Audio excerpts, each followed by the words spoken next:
How's it going, everybody? It's Pilot Family. We're back with another FPL live stream, and we're going to be looking at how we did in Game Week 24. It was blank Game Week 24, technically, as Chelsea did not play. And we're also going to be looking at double Game Week 25, where Manchester United and Brighton both have a double game week, and Arsenal and Chelsea have a blank game week. That's because Chelsea are participating in the Club World Cup, which means that fixture is going to be postponed. So yeah, we'll take a look at that. We'll take a look at the predictions and differential picks as we normally do, and we'll take a look at our potential transfers for this coming week. My team had a decent score, could have been a lot better, but yeah, sometimes it goes that way, unfortunately. Yeah, sitting on a hefty red arrow, so hopefully we can turn that around. I think we've had quite a few red arrows in a row. Actually, I'm just gonna check that while we're here. Just so it's a couple in a row, but 5 out of our last 6 have been red arrows, which is not great. So we're gonna have to see if we can change that, and hopefully we can turn our fortune around in these coming big game weeks with the doubles. And like I said, we'll take a look at the clean sheets differentials. Take any questions that you have and all that sort of stuff, and look ahead for the transfers. Maybe we'll update the watch list as well. But before we do that, let's talk about Fantasy Football Scout before we start. So, if you don't know, Fantasy Football Scout is a fantastic tool to use in the members area. There's free articles on the site, as well as in the members area you can get exclusive access to a wide range of content. The thing that I like the most is the customizable stats tables powered by Opta stats. They are fantastic. You can customize your own tables. You saw them last time on the deadline stream. We'll be using them again on the deadline stream on Saturday, so make sure to be tuned in for that. And yeah, great stuff in there. Heat maps, like I said, the tables, comparison tools, season ticker, all that stuff is in there. Usually there's a preseason sign-up offer where you get 20% off, but it doesn't matter what time you sign up for. As long as you sign up, you get access to the same content, and it's a one-time fee for the whole year, so it's great. So make sure to check that out. Link is in the About section, or if you're watching this VOD over on YouTube, make sure to check out in the description below for that as well. So without further ado, let's see how we did and what caused us to get a red arrow in Game Week 24.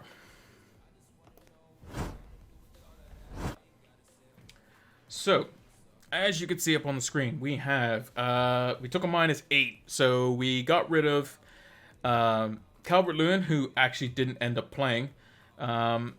We got rid of Alonso, who wasn't going to play, and we got rid of Guaita, who I think got the same number of points as De Gea. He may have got more. He may have got a save point. I'm not too sure.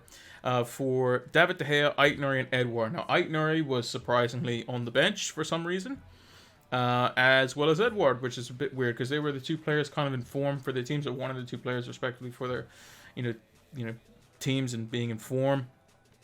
Edouard, I believe, had 5 returns. So he had 3 goals, 2 assists. And did really well versus Norwich, and then they end up drawing when he doesn't play. So, not really too sure what to make of it there. They also conceded early on as well. Aït-Nouri doesn't play. They don't keep a clean sheet. And they lose to Arsenal. So, hopefully he's going to start versus Arsenal, because I don't think Marcel's very good. And Aït-Nouri was one of their better players when he's not injured, basically. So, I think he needs to play. A little bit of bias of my own FPL team there. But yeah, so transfers weren't great. Also, we benched Ramsdale, who got 9 points, which isn't ideal. So yeah, not looking too great there. However, our back line, apart from Aït-Nouri and De Gea, did really well. So we captain Cancelo got himself a bonus point, clean sheet. We said that he was more likely to get a clean sheet than Trent Alexander-Arnold. Liverpool potentially could have conceded. I don't think City were ever in a situation where they were going to concede. So a couple of 6s and Cancelo 7 captained, which makes it 14. So it did really well there. In midfield, 2 bad, 2 good. The 2 good were the ones that were over 100% effective ownership. And for those that don't know, basically, if just quick, I always like to explain it just so everyone of all ranges of FPL can understand. 100% effective ownership means everyone has that player, or let's say if let's say as an example, we use Jota as an example. If everyone in the game has Jota, he is 100% owned. If everyone in the game has Jota and captains him, he's 200% owned, and 300% owned if everyone has him and he's triple captain. So in this game week, a large number of players had him, and they also captained him, which pushed his ownership to over 100%, which means that if you didn't captain him, there were more players that did captain him, that do have him, at least around my rank, that caused me to lose points off of him. But the real big kicker was a player that I didn't have this week, and that was Kevin De Bruyne. He really sunk me this week. I think I lost like 1,000 places just because of De Bruyne. Basically, all my returns that I got from Cancelo, the clean sheet and the bonus point, were taken away and then some by just De Bruyne scoring a goal and getting the bonus points that he did, which is really, really bad. And out of the the 4 players that I could have captained, which was Trent, Cancelo, Jota, and Bowen, those were the 4 that I was looking at. I picked the third one on that list, which isn't great. Just 1 point in between Trent and Cancelo. But had I picked one of the midfielders, I would have been sitting pretty. Had I picked Jota, I would have been probably on a very, very small red arrow because of the -8.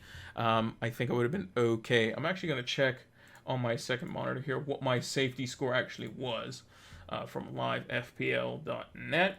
My safety score would have been 74, which means that Cancelo, I would have had 7 less, so I'd have +9 more.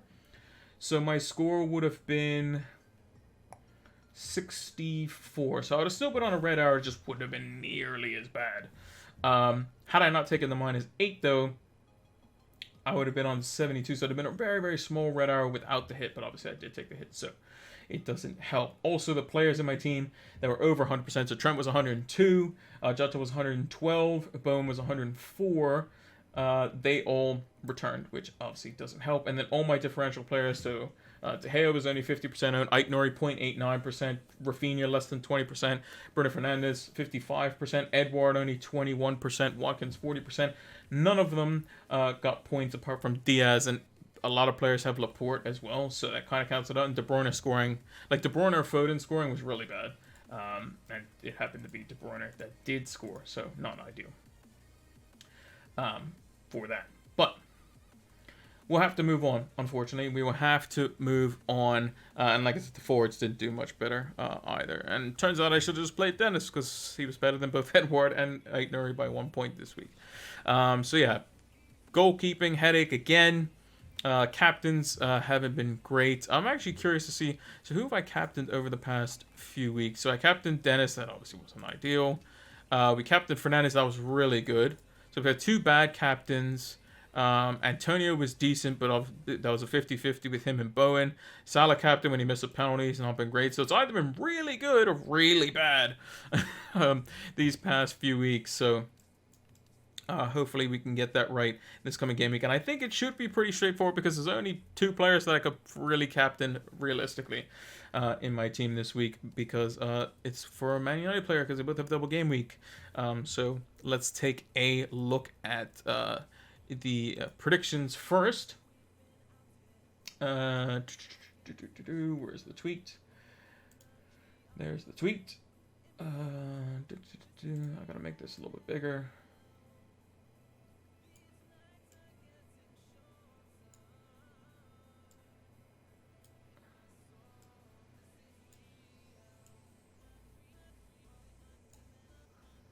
Slide this across.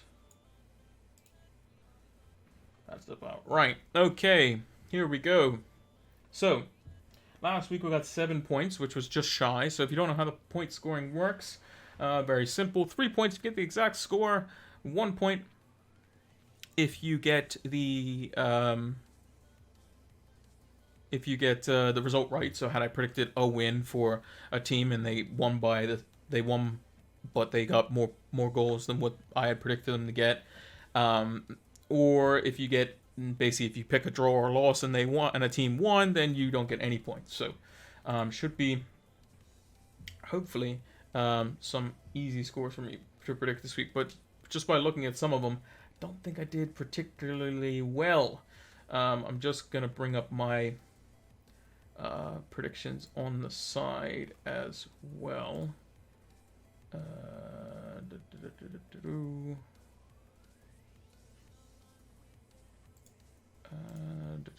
So we can do those predictions after the fact. Those are going to go out on, I think it's, I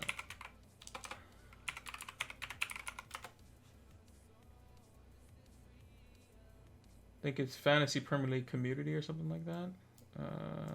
I can never remember the name of the website. Give me 1 second.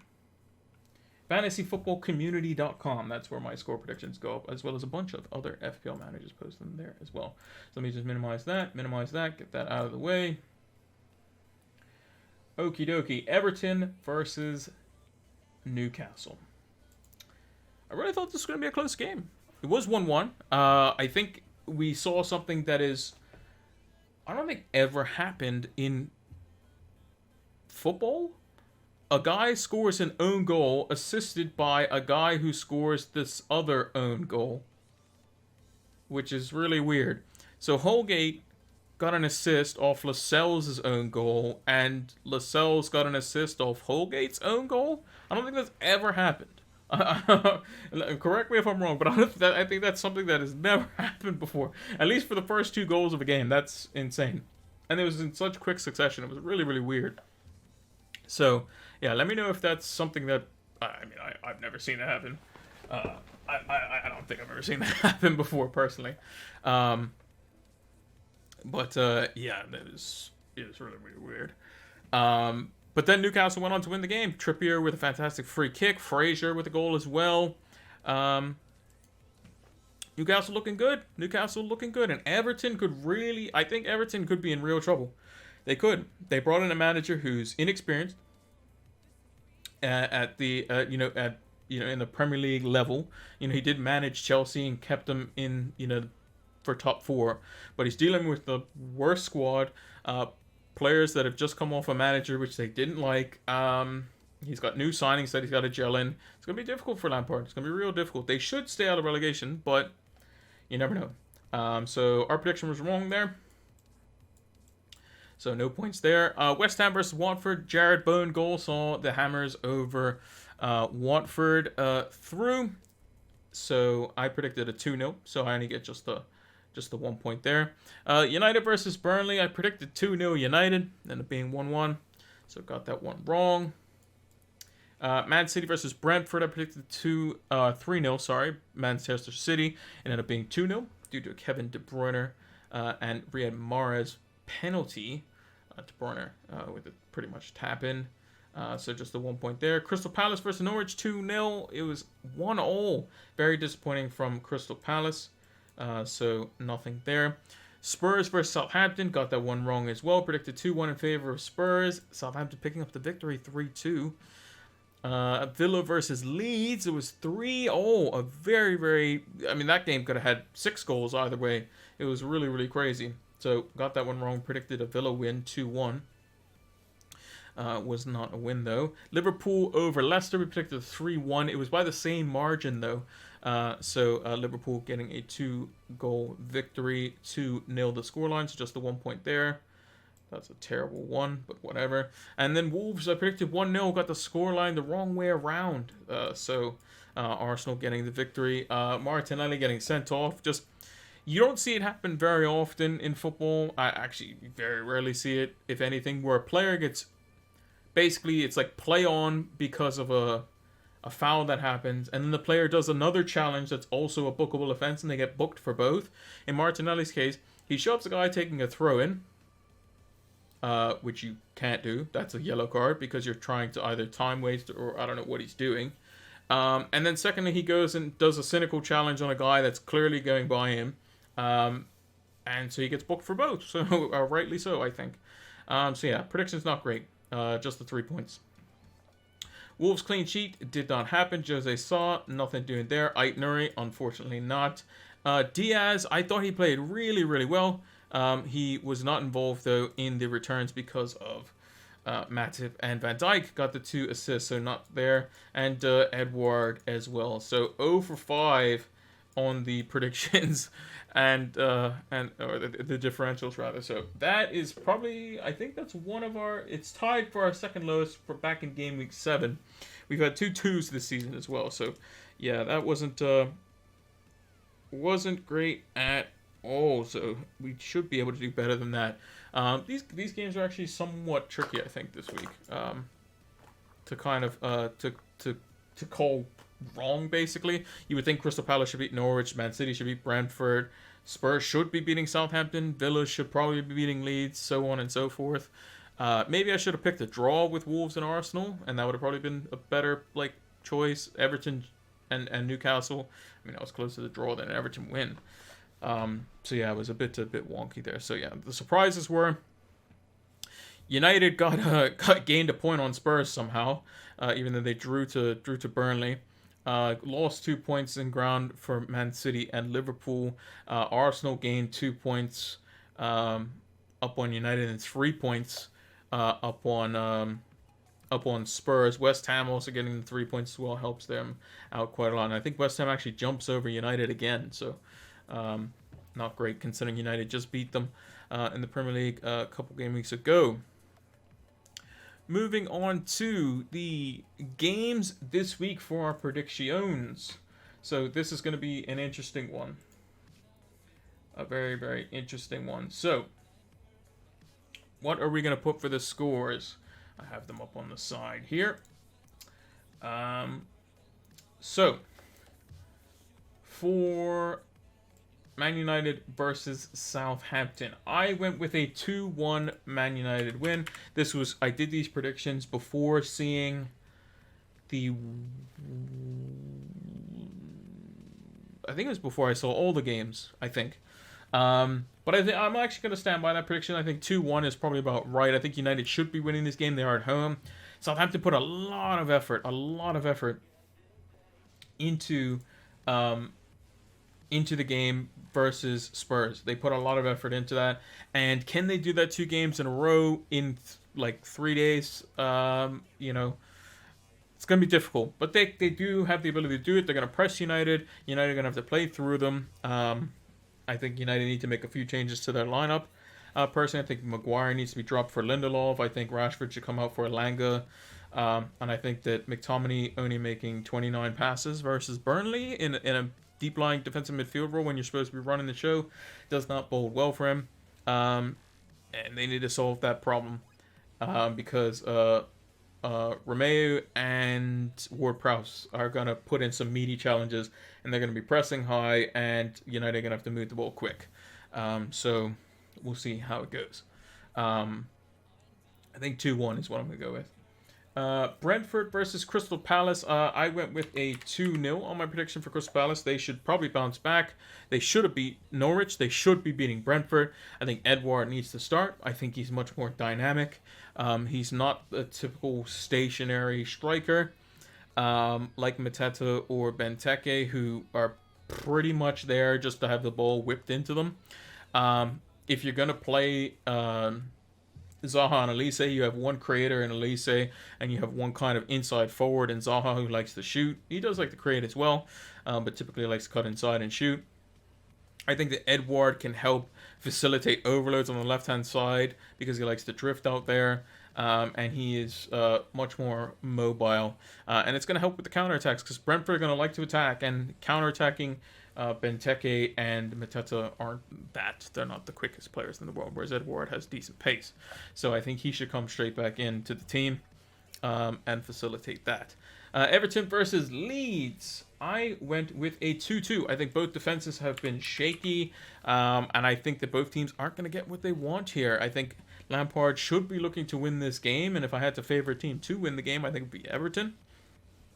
But I'm not confident. There's 2 teams down the bottom that desperately need 3 points. And like I always say, usually when that happens, it ends up in a draw. So that's what I'm going to go with here. A 2-2 draw. A very eventful 2-2 draw.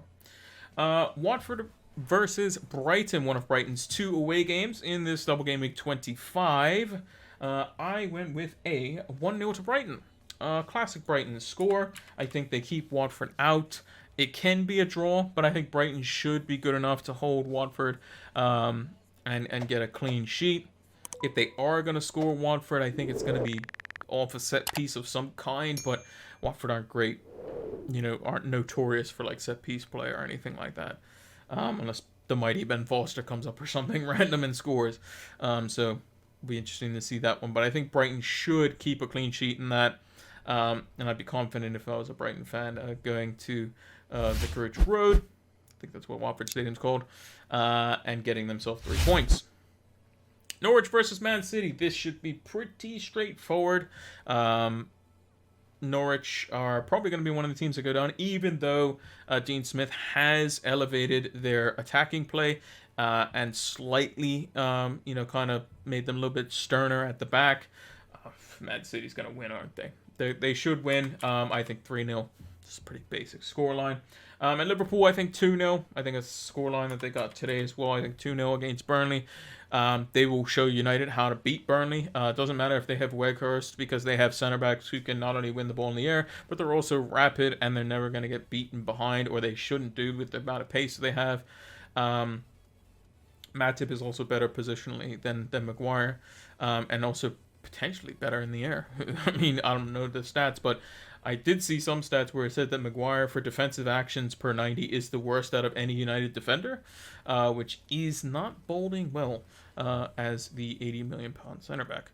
But I think Liverpool they're going to have Salah back in the starting lineup. Diaz, who played today, was fantastic. Jota's got his scoring boots back on. They still have Firmino. They have Minamino who can play. Mane's going to probably be on the bench for this one, but they have players available, and they can score when they feel like scoring, basically. And if they're in full flow, Burnley are going to have a rough time. Newcastle versus Villa. I think this is an interesting one. Newcastle are in good form. I think Aston Villa are in decent form. But if Aston Villa are drawing versus Leeds, then I don't see a reason why Newcastle can't at least pick up a point versus Aston Villa. I'm going to go with a 1-1. In hindsight, I probably should have increased that and probably should have gone with a 2-2 or something like that. But I've gone with a 1-1 here. I think Martinez will probably keep the goals down. And I think that both teams will get one. I can see Villa probably scoring first, and maybe that disrupts the flow of Newcastle. And then they get one, and then they both end up just kind of going back and forth. Maybe the goalkeepers make a few saves in this one. I think it's going to be a score draw of some kind. I've gone with 1-1. Maybe in hindsight, I probably should go with the 2-2 or something like that, but that's what I'm going with. Spurs versus Wolves. I think this is also going to be a 1-1 as well. I think that Spurs, typically, Wolves give teams a tough game. They should have done much better versus Arsenal today. They didn't. Arsenal down to 10 men, and Wolves still couldn't score. They had a goal rule to offside because of Jimenez attacking a ball, and when he was in an offside position, even though it was an own goal by Xhaka. So very fortunate on Arsenal's part there. I think they should start Aït-Nouri in this game, because he comes on the pitch, and a few minutes later he basically creates a goal scoring opportunity which ended up in the back of the net, but was ruled out because of being offside, for Jimenez being in offside position. Even though he didn't touch the ball, he was still intending on touching it, which forced Xhaka to have to clear, and he ended up clearing in his own net, basically. So I think Wolves, it's going to be a tough ask for Spurs, I think. Spurs win this game. I think it's very, very good for them, obviously. But they are at home, so if you have to favor a team, I would say probably Spurs, but I think Wolves are good enough for a point in this one. Leicester versus West Ham. I think West Ham are going to win this one. I think Leicester will score, though, and I think West Ham will just nick it. 2-1. Bowen probably gets some type of involvement in this game. Maybe West Ham run riot because Leicester's defense isn't that great. Although with the changes that Brendan Rodgers made, with James Justin coming back in, and them not playing the likes of Soyuncu in there, they seem a lot sturdier.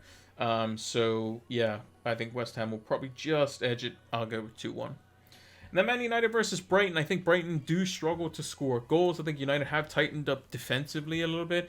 I've gone with a 1-0 United. That probably seems a bit optimistic. I think it's probably more likely to be a 1-1, to be honest. Brighton are good defensively themselves.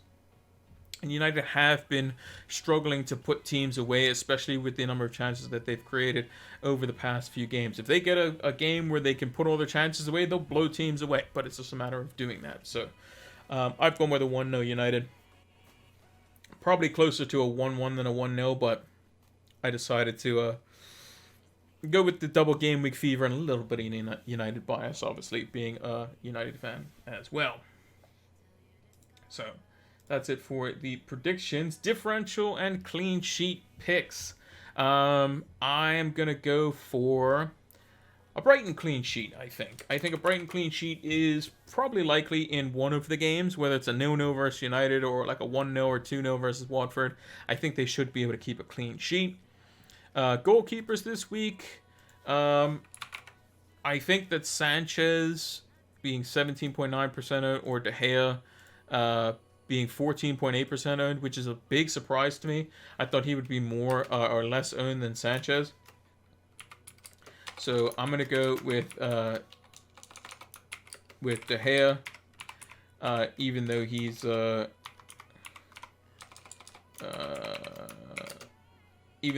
highly owned. I think it's one of two goalkeepers this week, and I think De Gea is the one you go for.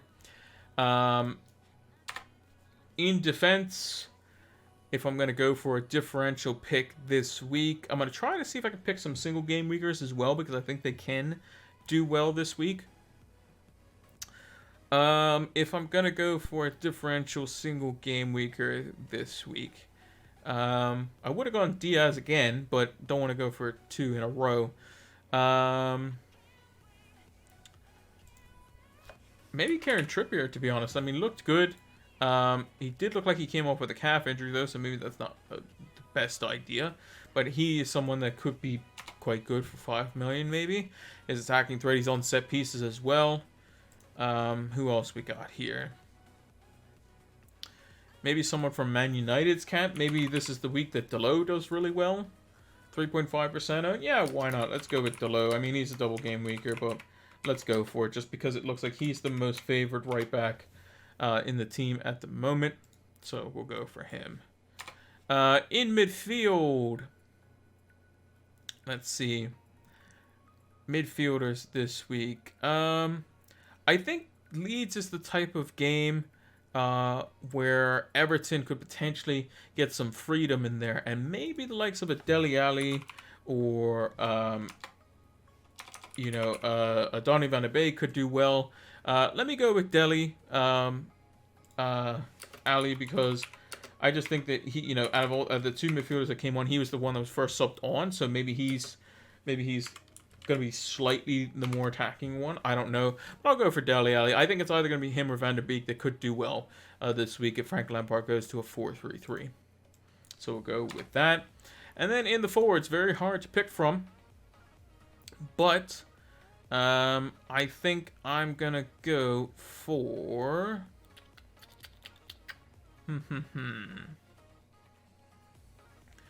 Just probably going to say Odds and Edward again, am I? Maybe, maybe not. It's really weird because Man City don't play with any forwards. They're all midfielders in the game. Brighton, I'm really going to go there. Crystal Palace, I said Edward last week, but he didn't play. So do I double up on it again? Maybe, maybe not. It's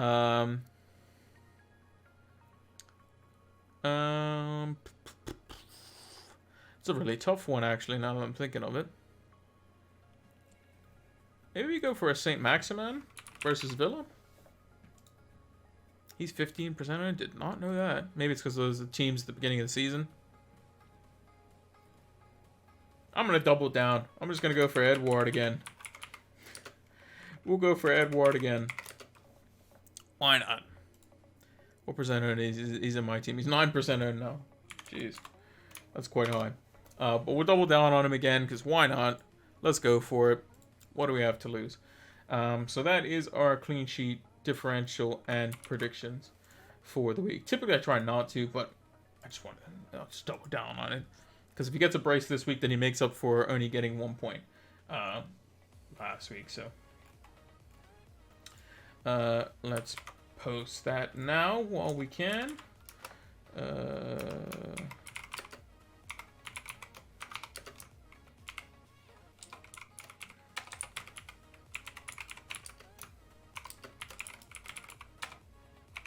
Differential picks.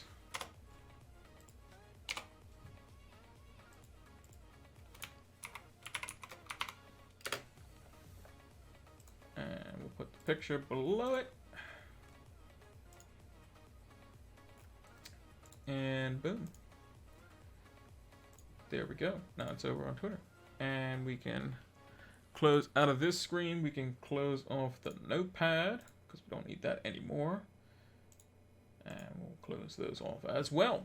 So, looking at the team this week, captaincy pretty straightforward for us. I think we have to go Bruno Fernandes. I think that if I was certain that David De Gea was going to keep a clean sheet and make some saves versus both those teams, I would put it on De Gea. But United seem to concede some random goal every week for no reason. And like it's just really, really frustrating, basically. Like the amount of like United, the last time United kept a clean sheet was West Ham, which was a 1-0, and Norwich was a 1-0. So in the last, what's that, like 7 or 8 games, they've only kept 2 clean sheets, but isn't great, considering the run of form has been quite good. So I think Fernandes is the captain for us this week. Our backline's looking fantastic. 2 City defenders versus Norwich, and then Trent versus Burnley. I think that's looking quite good.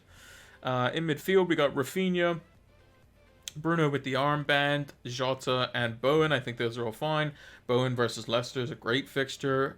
Jota's coming off a brace, looking good. And Rafinha, Dennis, Edward, and Watkins all up front. Watkins was making some great runs, but he was pulling defenders aside for the likes of Ramsey to continue to get in the shooting spots. So hopefully it's the other way around and Watkins can get the returns this time. The last time Watkins actually got a return was probably quite some time ago, yeah.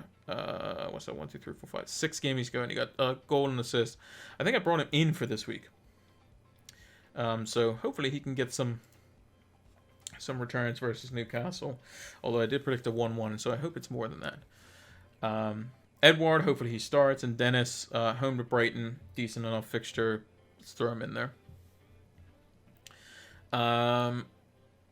One omission from the team, as stands, is Mo Salah. Now, I've been debating on whether or not to get him in this week or get him in next week. The only way I can get Salah in this week without a hit is if I get rid of Jota.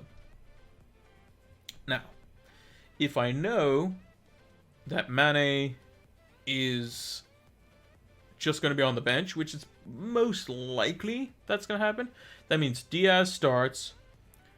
Jota will probably start because Firmino got hooked early.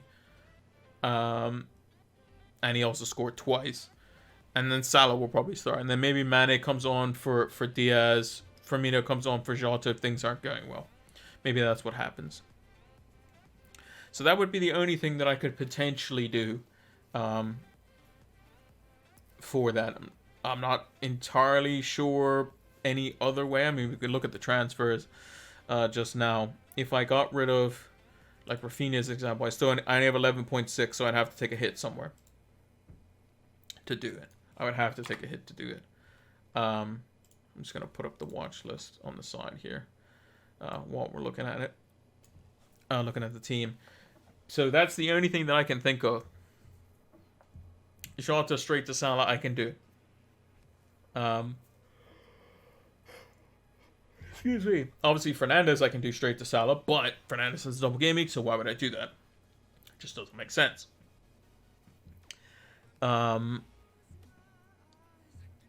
So yeah, that would be the kind of annoying thing there. And even if I wanted to, let's say, like, I don't know, go Robertson, then I still have a situation where, you know, I have 3 Liverpool players and then Jota's one I have to get rid of. I couldn't get Mane if I wanted to, so maybe rolling the transfer this week, it just leaves us more flexible. We'll see how Salah is versus Burnley away. Salah, when he played versus Burnley, he didn't score in that one. It was Jota who ended up scoring in that one.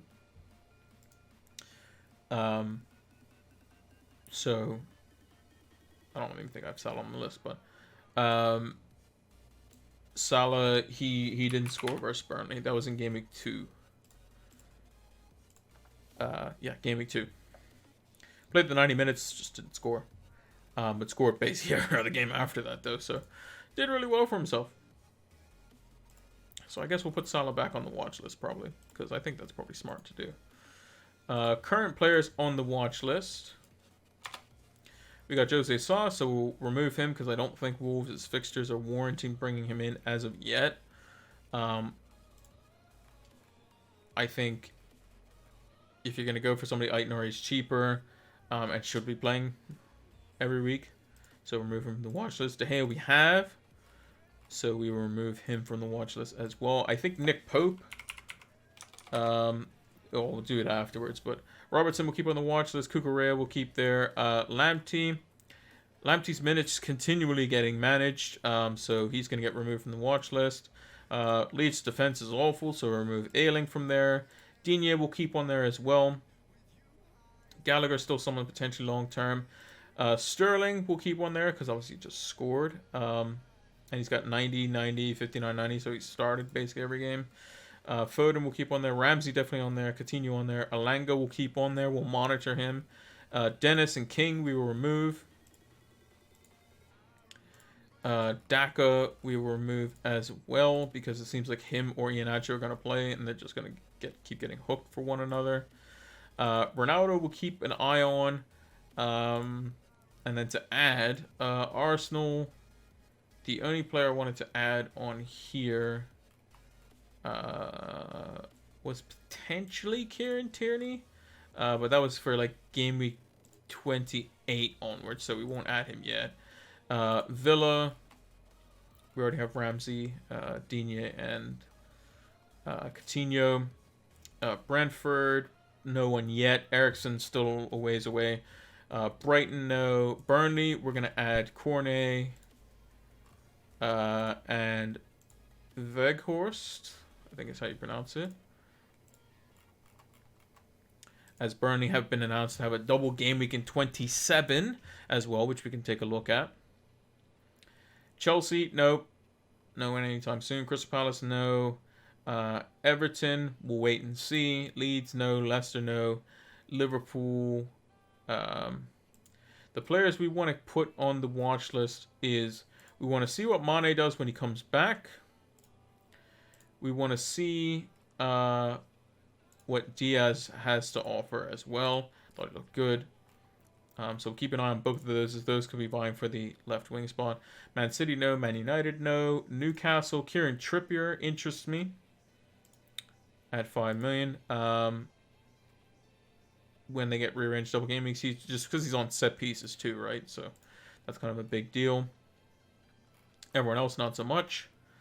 Norwich, no. Southampton, Broja looks very good when they have some decent fixtures. So 27 ornaments, he could be the cheap forward to go for. They still have Newcastle to rearrange, and overall they have good fixtures just in general. So I think he is one to watch as well.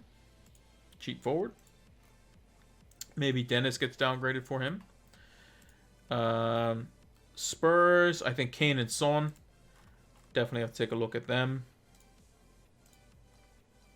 For sure. I think Reguilon continues to get in good positions. Just needs to find the back of the net. So we'll keep an eye on him as well. Watford, no. West Ham, no. And Wolves, no. So yeah. So the plan originally was to do Jota out, Salah back in, Captain Bruno, and then go. But do I want to get rid of Jota if Jota's maybe the one that I want to bring in for the double game week? Because you definitely want triple Liverpool. You definitely want triple Liverpool. I mean, they have Norwich and Leeds at home, two of the worst teams in the league. You definitely want them, right? Doesn't matter if they have blank afterwards or not. You definitely want triple Liverpool for that game. The only thing is, if I get in Salah this week, that means I lose Jota. And then if I get rid of Fernandes and I want to bring Jota back in, Jota I have to pay 0.5 million more than what I did before. Which is crazy. If I wanted to bring him back in.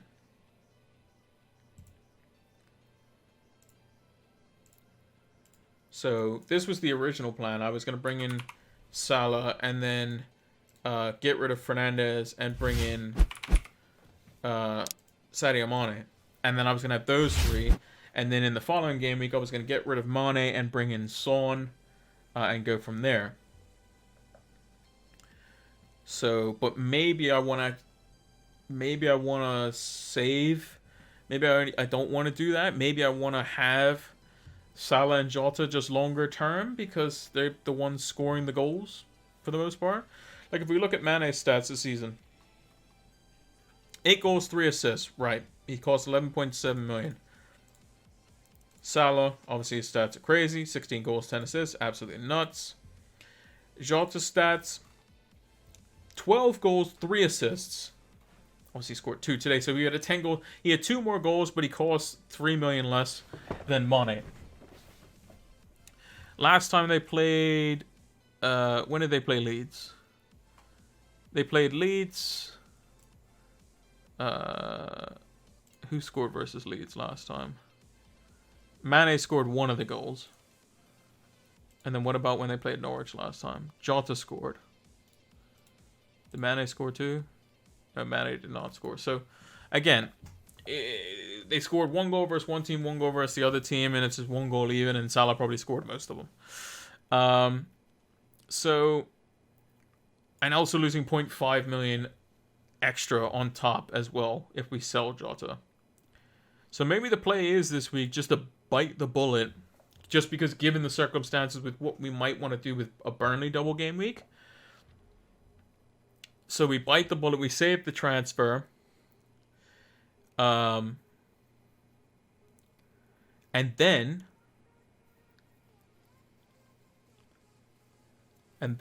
maybe the play is to do... Can I do something? I just want to check something. So if I keep Bruno...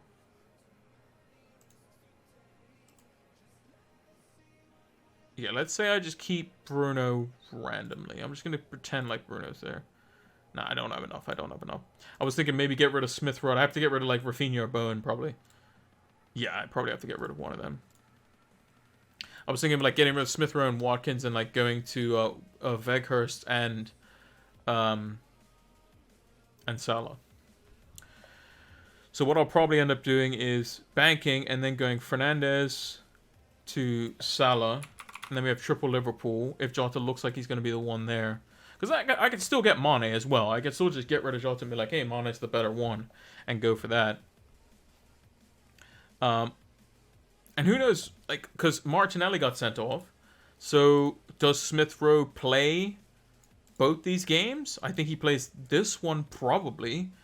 Because you probably have Odegaard through the middle. Smith Rowe probably plays on the left. And you have Saka on the right. So maybe Smith Rowe is a double game week player. Maybe he gets the full game in the first game. And then he gets minutes off the bench versus Wolves.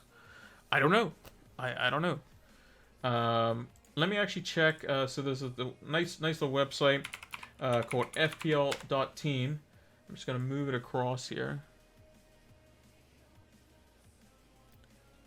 If I can get it to go. There we go. Up on the screen. Start planning.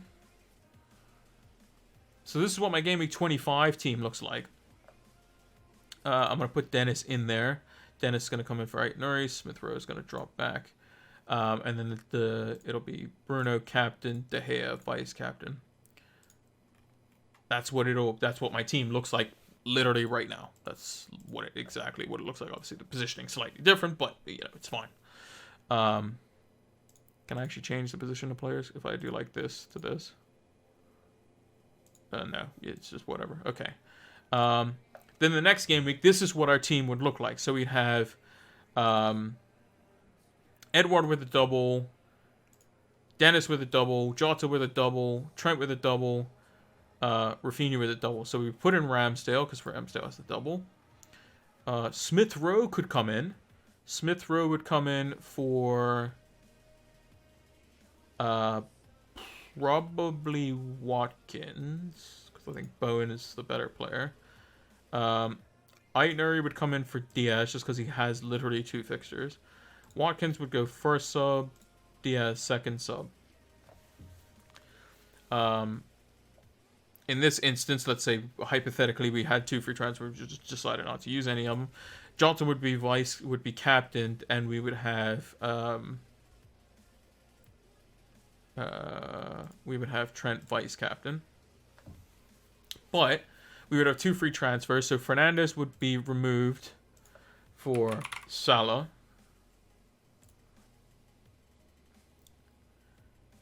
And then, who knows? Maybe we go for, because in this case we give ourselves the option. We can do one of 2 things.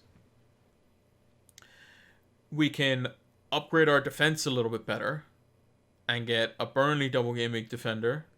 So if we go back to this screen here, so this is with Salah added into the squad. If we got rid of Johnson, I mean, we have plenty of money. We can literally get anyone we want. And we went like Tarkowski as an example. We could put him in there. He's going to have a double-double because he has Brighton, Spurs, Crystal Palace, Leicester, and they still have Aston Villa and Everton still to rearrange as well. So, again, not the greatest fixtures, but again, attack and return is not out of the question. It's possible. Or, instead of basically putting Tarkowski in, because Tarkowski would come in over probably Aitner, I would say, in that scenario. So it'd be Johnson would come in for Aitner, and then Johnson would be sold for Tarkowski. It's also a thing to note at this point, we have 1, 2, 3, 4, 5, 6, 7, 8, 9 double game weekers if Smith Rowe is playing. That's if Smith Rowe is playing. Because Martinelli should be suspended, and we get the inclination that he's going to play. And he is playing the easier fixtures first, because they play Brentford first. They do play Brentford first, which is very, very nice. They play Brentford first. So, is Martinelli going to play again versus Wolves, or is he going to be punished because he got sent off? Because Arteta did not look happy. So, what we could do also is we could get rid of Watkins, even though Watkins is a good fixture. You can also see the fixtures here. He's got Brighton afterwards. He's got Southampton. He's got West Ham. So, again, some not too great fixtures. Also hasn't been playing particularly well. And maybe we just get rid of him and just bring in Weghorst and play Weghorst instead of Bowen. And then we have 10 double game weekers. Yeah, benching Bowen's not great, but if I know that Smith Rowe is going to get at least 1 game from the start versus Brentford, I like my chances in that one, possibly. But in a one-off Bowen versus Newcastle, Smith Rowe versus Brentford, I think I'd probably take Bowen still. But even still, I'm looking at potentially, if I knew that Smith Rowe is starting both games, then I'd be like, okay, well then, you have to take that over somebody. Unless it was like, Smith Rowe has 2 games versus, like Rafinha's double. I would probably play Bowen over Rafinha rather than Bowen over Smith Rowe if I knew Smith Rowe had 2 games. Rafinha's by and far the better player, the talisman of the team, but you never know. So maybe that's something we go for. And then we're looking at 27. When Burnley have a double, we'd have Weghorst in the team. Salah would drop to the bench. Jota would drop to the bench. Trent would drop to the bench. De Gea would come in.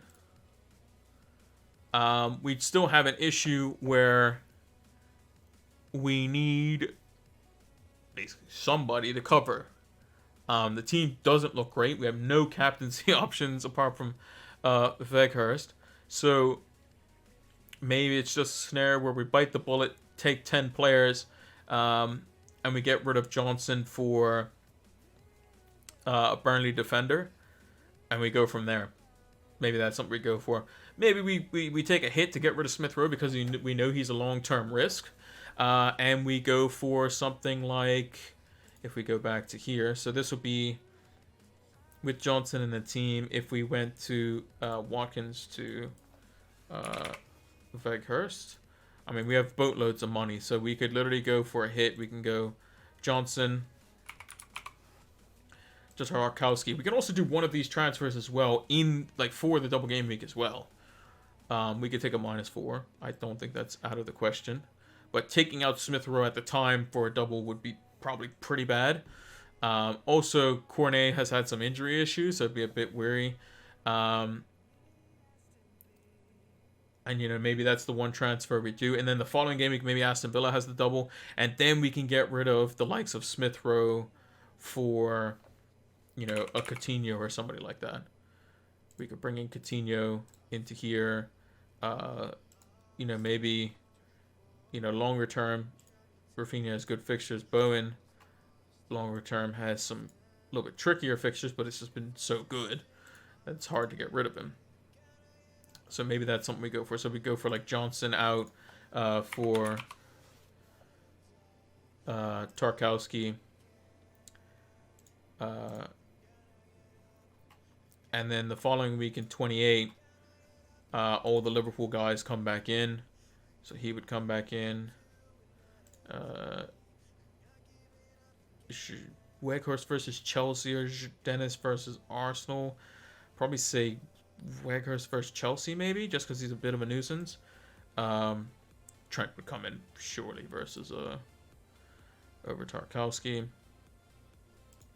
Probably put Dennis first. Ramsdale will come in.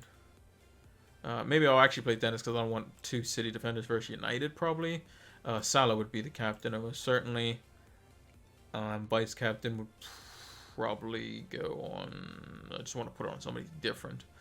I'll just put on Cancelo, maybe. Vice captain. Captain. And then maybe this week is a situation where we can bring in... maybe Watford as a double game week. We'll have to wait and see. But I think the Burnley double game week is definitely worth it. I think Weghorst is cheap enough. To go for it. I still think Dennis for the double is still fine. Edouard for the double is fine as well. He should play versus Brentford for sure. I think he should start the next 3 games. He didn't play in the cup, came off the bench, and I think that they need him in the starting lineup. So we'll have to wait and see. But yeah, that's kind of some of the transfer plans. Just kind of a little bit of a preview. But yeah, FPL.team. The site's really, really cool. But this is what the team's looking like potentially for the double game week. If we hold Jota this week, bring in Salah next week, that would be very bold. And we'd have double game weekers apart from Bowen and Cancelo basically. And we can even still, if we know that Smith Rowe is going to start one of them, which it seems likely now that Martinelli's got a red card, maybe he does well and he starts the Wolves game too. Because obviously playing Wolves a couple times in quick succession, maybe you don't want Martelli to go back in there and be like, oh, I got to prove myself, and he ends up getting sent off again or something. Who knows? If anything, I might put Rafinha on the bench and have Bowen versus Newcastle, because Bowen's probably more likely to get points than Rafinha would versus Man United and Liverpool. But who knows? United might concede some stupid set-piece goal, which Rafinha would be on probably. So yeah, that would be the team there. I'd probably have Jota as the vice captain. Probably Trent, maybe. I don't know. We'll see. But that's what the double game week would look like for 26. This is how the team is lining up on this system. I'll have to change it. Change it up. For the actual FPL, which will look more like this. So we'll have De Gea in goal with the vice captaincy. We'll have Cancelo, Trent, and Diaz. Really liking that back line this week. In midfield, Rafinha, Fernandes with captaincy, Jota, and Bowen. So we're missing Salah this week potentially, but I'll have to take it all the way down to the deadline probably to see how that's going to go. Dennis, Edouard, and Watkins. Aitnery, Johnson, and Smith Rowe on the bench. Ramsdale obviously blanking on the bench as well. So double game week for United. Then we'll see how things go after that. So yeah, that's going to do it for the preview. I'm potentially going to do a video tomorrow, maybe a lineup preview. I'm not too sure. Maybe I'll just save all the stuff for the deadline stream, which will be back normal on Saturday. Normal deadline stream. That's going to be 5 a.m. EST, I believe, if I remember correctly. Yes, 5 a.m. EST, because it's 6 a.m. my time start. 1 hour before the FPL deadline. We're back normal for that. But yeah, before we kick off, before we end off on the stream here, let's talk about Fantasy Football Scout one more time. So, Fantasy Football Scout, fantastic members area. We mentioned at the start of the stream. We'll see more of those tables that I use constantly on the deadline stream, so make sure to tune in for that. That's going to be on Saturday, 1 hour before the FPL deadline here on Twitch. So make sure to come check us out for that as well. And yeah, it's fantastic. And you'll see why on the weekend as well. So let's move over to the big screen. So that's it for the Double Game Week 25 preview. Thank you for Fantasy Football Scout for being our partners for the season. They'll continue to help elevate my FPL game. I'll probably need to use the tables a little bit more. If I'd have gone with Edward, that would have been bad, but I should have probably gone with Jota because of the defense that they were playing. I didn't take that in mind. Picked out of the 4 captains I could have chose with Trent, Cancelo, Jota, and Bowen. I picked the third one on the list there. So hopefully we can improve the captaincy this week. I think it's pretty straightforward for our team as well. So yeah, we'll see kind of how that one goes. But Bruno has been looking lively. He does look like to be the most involved out of all the United players to be involved in any goal. And maybe he's back on penalties as well now that Ronaldo's missed his last one. But we'll wait and see on that. United haven't got many penalties this season. So yeah, thank you all for watching. Make sure to like, favorite, subscribe. Follow us over on Twitch. Follow us over on Twitter. Turn those notification bells on. All that good stuff. And until next one, take care.